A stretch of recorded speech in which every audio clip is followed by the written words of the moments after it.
Let's write a piece of code that takes two numbers as input and sums them. So how would we do it? So we will first say print enter the first number, and let's say num1 is equal to input. Let's take the second number, print enter the second number, num2 is equal to input. So now I have both my numbers as input. So let me say sum is equal to num1 plus num2, and let me print and say the sum is, and let me say sum. So this should work. Let's see, let's run it. So I enter the first number, so let's say the first number is 5. Let me enter the second number and it's 7. And the sum is now coming out to be 57. What should it have been? It should have been 12. So why did this happen? This happened because the inputs are strings. So num1 is a string, num2 is a string, and hence what happened? Concatenation happened. So 5 concatenated with 7 gave me 57. Let's run another example to see that. So let's say the first number was 123, 1, 2, 3, 4. Let's say the second number was 7890. So you can clearly see that concatenation is happening here. But what we wanted was addition. So what we will need to do is, we will need to convert these things into int, into numbers. So let me convert them using the int function.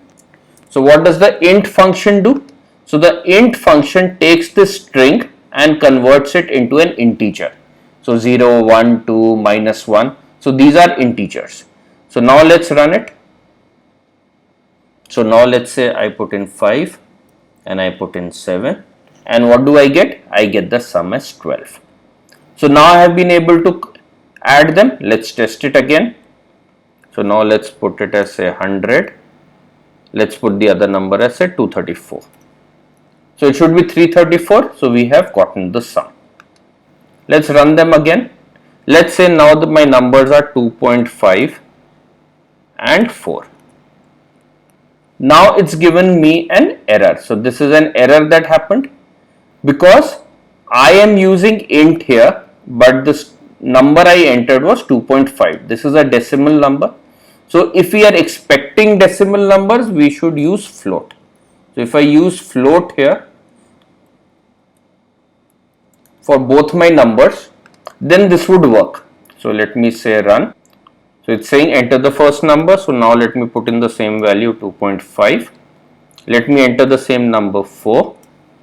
Now what do I get? My sum is 6.5. So this is perfect. This is exactly what we were looking for. So if we know we have ints, then what we will use? Integers if we have, then we will use int. If we have decimals, we should use float. The other thing we have done here is, so in the print we have printed both the together. So the string, the sum is, and sum. So instead of assigning it to a string, I have just printed it. We can do that. So this is one side of the story. Let's go to another code. Let me write another code. Let's say I say name is equal to Jack.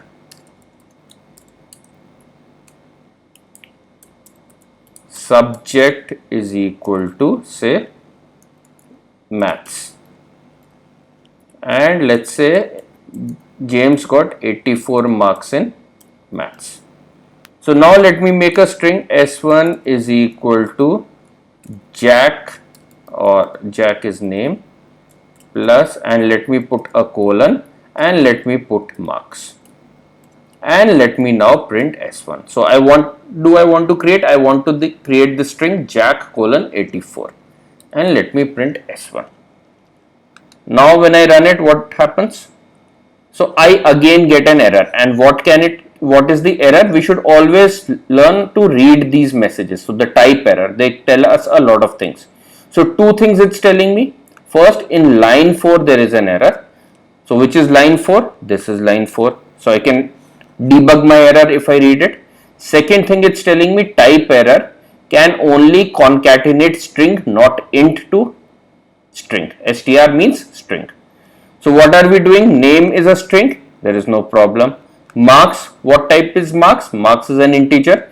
So we can concatenate only strings. So this is a string concatenation happening. So what do I need to do? So like in the previous case, we converted string into numbers. We will convert marks to a string. And for that, we will use the str function. Now when I run it, what do I get? I get Jack:84, exactly that we wanted. So I could now also create, say, S2 is equal to plus scored str marks. So Jack scored 84 marks plus in, and let's say subject, and let's now print S2. So we have created a nice looking string. Let's see if it gives us the right output. So we get the right output. Jack scored 84 in maths. So exactly we have used str here. So let's look at one more example for str. So let's say we are saying n1 is equal to 5. We say n2 is equal to 8. And let's say we compute the sum of n1 and n2. So which should be 13. Now I want to print it as like saying on the screen 5 plus 8 is equal to 13. So let's create a string s1. So I could have said n1 plus, and I want to add the plus sign here, plus n2 plus, and what do we need to show? We need to show equal to plus n3, and I could have said print s1. Now will this work or is there a problem? Let's run it. Again I get an error. Which line? Again line number 4 again in this case. Unsupported operand type for plus. So because this is a number,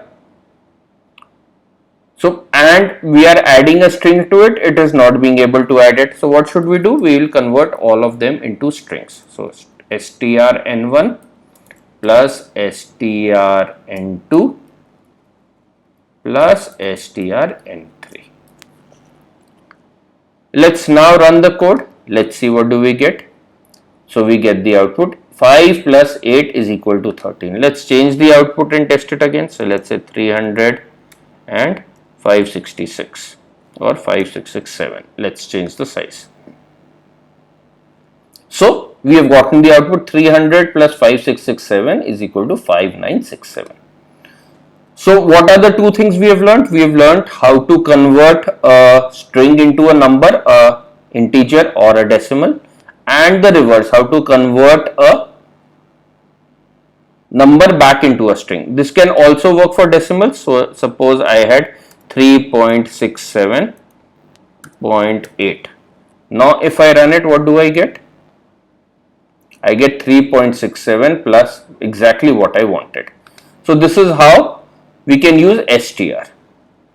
So what you should do, as you know, type in all these codes in REPL, run them. So if you are using REPL as the IDE, definitely run all these examples. They will give you a lot of clarity, and then we move to the exercises. So this is our first exercise. So this is the code given. What you need to do is figure out the output for the values that I am sharing here. So suppose quantity is 10 and price is 5. That's the first set. And the second set is quantity is 6 and the price is 2.5. So these are the two kinds of inputs we have given. What would be the values? So compute them on your own and share them in the comments. And then after you have computed it, calculated it, type in the code, run it and check the values. Let's go to this second exercise. So in the second exercise, we have a piece of code and wherein we will get results up. So what should be the output of this code? So again, figure it out, put it in the comments, run it and check it and test it.